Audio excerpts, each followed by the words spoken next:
Instituto Mexicano de la Radio, en colaboración con la Fundación Beatriz Caballero, presenta Salud y Armonía, un programa con enfoque y conciencia.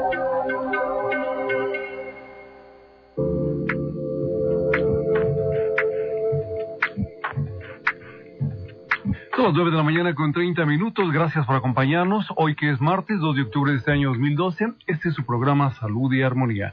Invitación cordial a que nos llamen, se pongan en contacto, participe con nosotros. Teléfonos aquí en cabina 5604-8229 y 5604-7926. Como cada martes, un tema muy interesante. Tenemos invitadas en el estudio, la conducción de Gilberto Barcelata. Buenos días, bienvenidas, adelante. Hola, buenos días amigos, gracias por sintonizarnos. Les recuerdo los teléfonos de la Fundación Beatriz Caballero para que se comuniquen con nosotros. Estos son el 2617-7972. Envíenos un mensaje de texto al 5515-914134 con sus sugerencias y los temas que quieran que abordemos. La semana pasada nos llegó una llamada del señor Víctor Andrade que desea que hablemos sobre cáncer de próstata. Lo tomamos en cuenta. El día de hoy nos acompaña en el estudio la licenciada en Psicología con especialidad en Violencia Sexual, Berta Vázquez Bautista. ¿Cómo estás? Bienvenida. Bien, gracias. Nos acompaña también la licenciada en Psicología, Nadia Ruiz Delgado. Hola, ¿cómo estás? Hola, buenos días. Muy bien, ella trabaja en el Instituto Mexicano, en la Escuela Superior de Medicina, en el Instituto Politécnico Nacional. Y están también en la PGJ, ¿esto es correcto? En atención a víctimas del delito violento. Del delito violento. Bien, el tema de hoy, amigos, es violencia sexual y las repercusiones emocionales que tiene en el futuro. Para conocer un poco acerca del tema, amigos, la violencia sexual afecta a miles de personas en todo el país. Desafortunadamente llega a destrozar la vida de hombres, mujeres y niños. El impacto de la violencia sexual se ve agravado por falta de atención médica a las víctimas, quienes por miedo o vergüenza no denuncian o buscan ayuda psicológica. La Secretaría de Salud estima que en el país ocurren alrededor de 120,000 violaciones al año, es decir, una cada 4 minutos. Una de las formas de violencia más común dentro de la familia o fuera de ella es la violencia sexual, que consiste en actos u omisiones que pueden ser desde negar las necesidades sexoafectivas hasta inducir a la realización de actividades sexuales no deseadas o la violación. La violación se define como la penetración sexual por la fuerza, sin embargo, hay otras formas de abuso que son igualmente deshonestas porque atentan contra el pudor y la integridad de una persona. El estrupo es la relación sexual lograda mediante seducción o engaño a menores de edad. Vamos a entrar al tema y vamos a hacer la primera pregunta, licenciada Berta. ¿Cómo define usted la violencia sexual? Bueno, de antemano, gracias que nos estás invitando, porque bueno, considero que es de suma importancia hablar de este tema, es muy complejo. Y pues bueno, la violencia sexual es un problema social que aqueja a la población y nos podemos referir como un hecho extremo de supremacía de un sexo sobre otro sexo. Pues la agresión sexual es un acto de imposición, en donde se ejerce el poder desmedido sobre otra persona.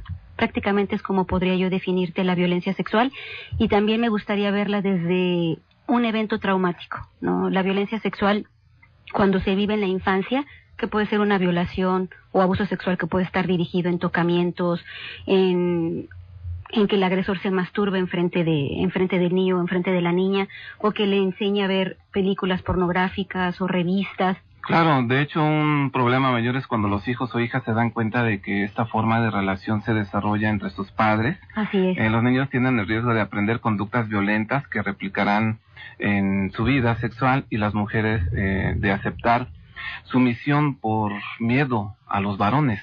¿Esto es cierto? No, nos lo acaba de comentar. Bien, licenciada Nadia, ¿cuál es el origen de la violencia sexual o cuáles pueden ser algunos precursores? La violencia sexual se da porque pueden, es una cuestión de poder. La persona que ejerce violencia sexual al poder ejercerla, al poder hacerlo, lo va a hacer. No importa si es con un niño, con una niña, con un adolescente o con una persona adulta. Esta es una cuestión en la que, como él se siente con este poder, con esta supremacía, como ya lo había dicho Berta, va a ir en contra de otra persona. Así es, licenciada Nadia. No solamente es la fuerza física, el poder físico, existen otros factores. Cuéntanos un poco acerca de cuando la mujer siente que pues es la fuente de economía, quien tiene el sustento y demás. Cuéntanos un poco acerca de esta violencia. La violencia se da, sobre todo la violencia sexual o en todos tipos de violencia, se da por una desigualdad. Pero en este caso en específico, en la violencia sexual, no necesariamente tiene que haber fuerza. Puede ser que yo tenga un mayor poder económico y voy a violentarte porque yo tengo ese mayor poder y porque puedo hacerlo. Vaya, si yo tengo, con los niños, por ejemplo, son casos como muy específicos en los que si el niño no se le da el tiempo, el cuidado, el cariño, si no se les brindan todas estas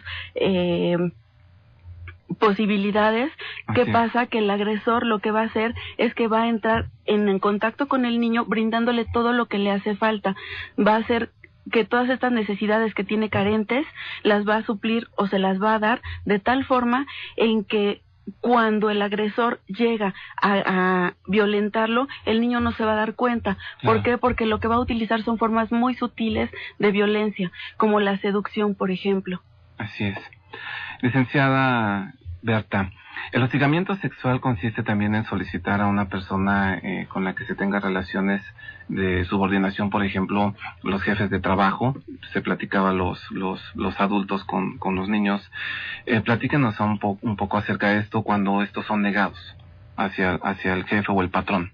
¿Qué es lo que ocurre? Pues en ocasiones cuando la víctima se niega, pues vienen totalmente las represalias, y en estas represalias es que le quede claro a la otra persona que yo sigo teniendo el poder, que yo tengo el control sobre de ti, y esto genera un gran estrés y una gran presión en la persona que lo está viviendo. ¿Qué le recomienda a las personas que están sufriendo esta situación? ¿Te refieres a cualquier tipo de violencia sexual? El hostigamiento en el trabajo en específico.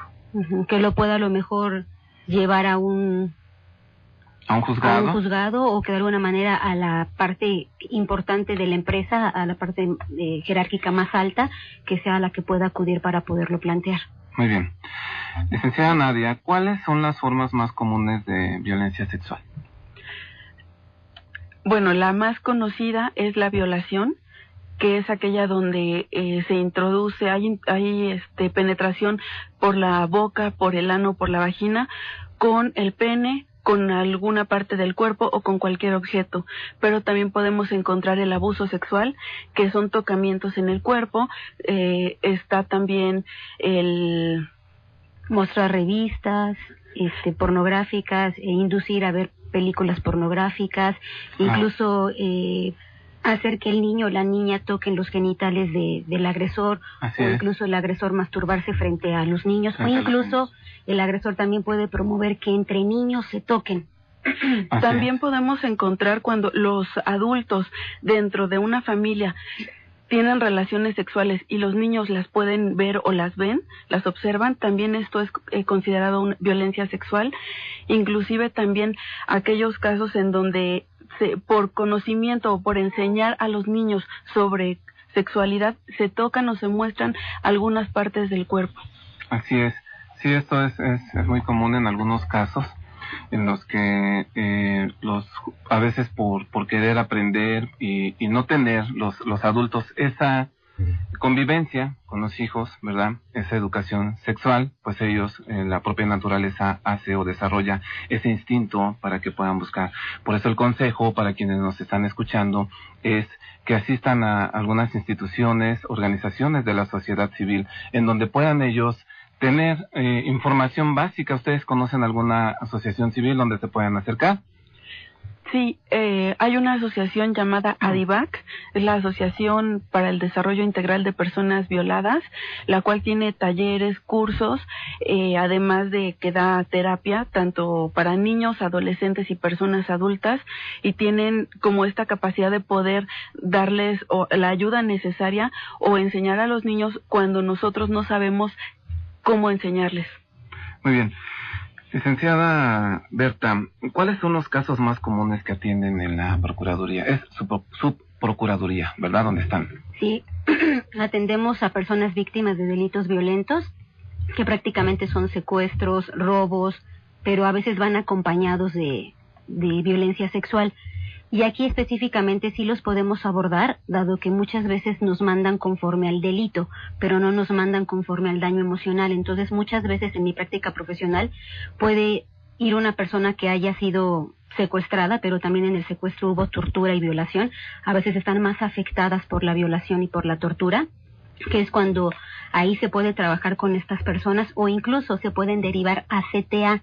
El CTA es otra atención a víctimas de delitos sexuales, en donde ahí pueden trabajar, prácticamente son terapias breves, en donde contienen la crisis, y posteriormente muchas veces CTA deriva a DIVAC, que es donde ya Nadia compartió un poco sobre a lo que se dedica esta asociación. Muy bien. ¿Cuál es el tipo de personas que padecen este tipo de violencia? ¿Algún perfil en específico? No hay ningún perfil en específico. Cualquier persona, incluyéndonos nosotros, podemos llegar a vivir algún evento de violencia sexual. No importa sexo, edad, religión, nivel social, nivel de estudios, cualquier persona puede vivirlo. Entonces, podemos decir que la violencia sexual suele manifestarse dentro de las empresas, bajo la figura del acoso sexual, que este está definido como una forma de discriminación también por razón de género. Si bien los hombres pueden ser también objeto de acoso sexual, la realidad es que la mayoría de las víctimas son mujeres. El problema guarda relación con los roles atribuidos al hombre y a las mujeres en la vida social y económica, que a su vez, directa o indirectamente, afecta la situación de las mujeres en el mercado del trabajo. Aquí también el acoso sexual es, por encima de todo, una manifestación de relación de poder. Esto puede ser, este acoso puede ser a distancia, es decir, no necesariamente en el lugar de trabajo. Sí, últimamente se dan como muchos casos donde, por ejemplo, dentro del Internet, en el Facebook, en páginas sociales, de redes sociales, la gente muestra alguna fotografía y empiezan a ser acosados con mensajes, con insinuaciones, con comentarios. ¿Cuál sería el mensaje aquí para las jóvenes y los jóvenes que nos están escuchando y que, ellos tienen la libertad, ¿sí?, de expresar, de mostrarse, aunque se dice que, ahorita ustedes me corrigen si me equivoco, que la madurez mental, el ser humano se considera que la tiene después de los 22 años, ¿sí? Hay jóvenes que ya están en las redes sociales, 13, 14, 15 años, en el caso de las señoritas que suben algunas fotos, tienen ellas derecho a esto. ¿Cuál es el consejo para ellas? Debido a que, de alguna manera, pues, hay algunos hombres que no lo toman así, como una libre expresión. Creo que sería el tener cuidado, el ser precavidos. Cada quien es libre de mostrar lo que quiera, lo que guste, pero siempre pensando en quién me está viendo. Yo no sé quién está del otro lado de la pantalla, y es tener cuidado con lo que yo me puedo enfrentar o con quien me puedo encontrar del otro lado. No todas las personas, y esto tenemos que estar bien conscientes, no todas las personas son gente buena, son gente amable, son amigables. Muchas veces nos podemos encontrar a una persona que busca agredir, busca dañar y está buscando alguna víctima. Y si yo me muestro como víctima potencial, puedo llegar a ser agredido o agredida. Claro que sí. En el noviazgo también se puede presentar este tipo de conductas violentas. ¿Nos puede platicar, licenciada Berta? Sí, por supuesto, y justamente es donde se empieza a ver con mayor claridad, y esto se va extendiendo conforme va creciendo la relación y hasta que llegue al matrimonio, porque hay muchos mitos en torno a la violencia sexual, como uno de ellos es pensar que en toda relación amorosa está el compromiso de tener sexo. Ese es uno de los impactos con los que las mujeres o los hombres que han sido víctimas de violencia sexual viven, con esta idea, con esta creencia, en que toda relación amorosa y sentimental tiene que haber de entrada un compromiso de tener sexo solo por tener sexo. Así es, y eso de alguna manera, durante muchos años, el hombre, de una manera equivocada o errónea, se ha tomado el estandarte y la estafeta de decir, yo decido cuándo, cómo y en qué momento. Así es, porque incluso era como te estábamos poniendo un ejemplo. podemos haber consensuado la relación sexual, ¿no? Y podemos ir incluso al hotel, pero si en ese momento... ¿Qué le parece? Eso es muy importante lo que nos va a decir. ¿Qué le parece si al regresar del corte continuamos con esta parte? Ok, ¿Sí? claro que sí. Amigos, vamos a un corte, enseguida regresamos.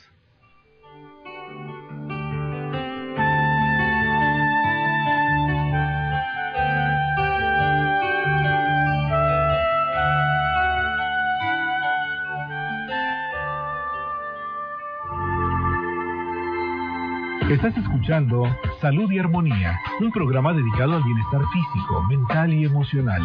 Regresamos.